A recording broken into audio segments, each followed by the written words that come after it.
In this section, we're going to make sure that our icons show up larger than they currently are, and we're also going to add in a little bit of CSS to make sure that this page looks way better than it currently does. So to get started, I'm going to first go back to the semantic UI documentation on icons very quickly. I'm going to go up to the very top of the page.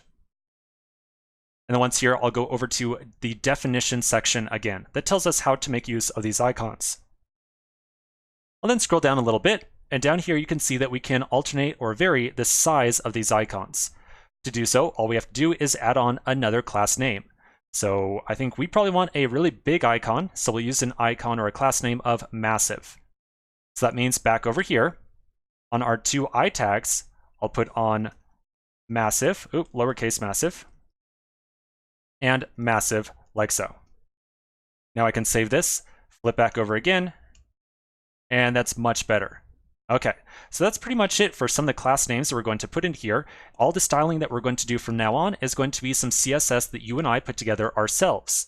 So we're going to first create a CSS file, and then we'll write in some styling to that thing that's going to customize these icons. Maybe we'll customize the background and some other elements on this page as well. So let's get to it. All right, so I'm going to find my src directory, and inside of here, I'm going to create a new CSS file. I'm going to give it a name of seasondisplay.css.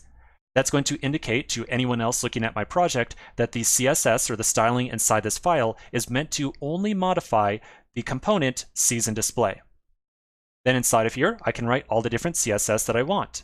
Let's first add a couple more class names to our stuff over here, some of the different elements over here, so we can select the appropriate elements and style them appropriately. So first, I'm going to find my icon right here. I'm going to put on an additional class name to it of icon left. We're going to use that class name right there to select this particular icon and make sure that it gets positioned up here at the top left hand of the page, and we'll add a class name to the other icon and make sure that it gets positioned at the bottom right. So on the other icon, I'll put on a class name of icon right, like so. All right, so now I'm going to save this file. I'll go over to seasondisplay.css, and inside of here, I'll put on some styling for icon-left and some styling for icon-right. Now for the left one, I'm going to give it a position of absolute, and I'll give it a top of 10 pixels and a left of 10 pixels. That essentially means that it's going to just position itself to the top left-hand side of the screen. And then for icon right, I'll also do a position of absolute, and a bottom, this time, of 10 pix, and a right of 10 pix. So that means I want the right-hand icon to place itself 10 pixels away from the bottom edge of the browser, and 10 pixels away from the right-hand edge of the browser. Now I'm going to save this, and the last thing we have to do is make sure that this CSS file gets linked up to our project. By default, a Create React App project is not going to automatically scan over all the CSS files in your project and somehow automatically include them for you. That's not how it works. You and I have to instead manually make sure that we somehow link up this very specific CSS file to somewhere inside of our project. So to do so, I'll go back over to my seasondisplay.js file, and at the very top, before the input React statement, I'm going to add in import seasondisplay.css like so. So we are now going to import a CSS file into our project.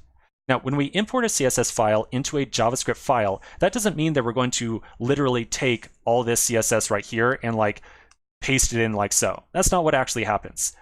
What's really going on behind the scenes is Webpack, which is an open source dependency inside of our project right now that essentially takes all these different files and joins them together, is going to see that we are importing a CSS file. It's going to take the contents out of there and then stick it into the index.html file over here. Okay, so let's now save this, and then we should see our updated CSS inside the browser. Perfect. So now we've got our icon up here on the top left and the other icon over here on the bottom right. Now, still a little bit more styling to do. Let's stay with it. No need to take a break now.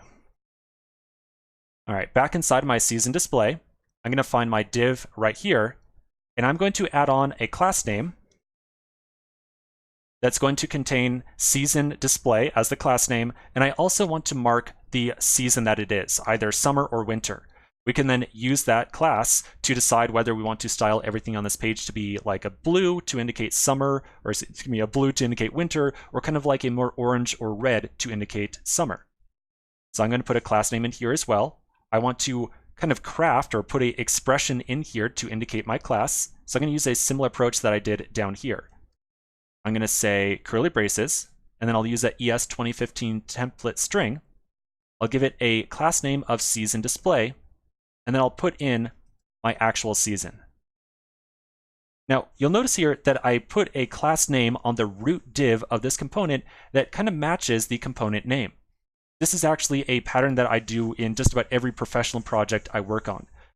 I always make sure that the root element inside the component has a class name equal to the kind of CSS version, the class name version of the component name. That just makes it a lot easier for me to apply CSS in the future because I know that my season display component is always going to have a class name of season display. Boy, I'm saying that word quite a bit right now. Okay, so I'm going to save this, and we'll go back over to our CSS file, and we're going to add a little bit more styling. The first thing I want to do for styling is somehow get that text to appear on the very center of the screen.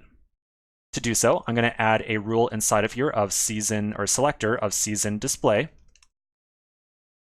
I'm going to give it a display of flex, a justify dash content of center, and align items of center, and a height of 100 VH like so. So those rules right there are going to make sure that the text is going to appear on the very center of the screen.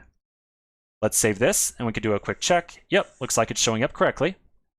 Let's do a little bit more here. I think the next thing that would be kind of nice if we had a good background on the page to indicate whether it was winter or summer.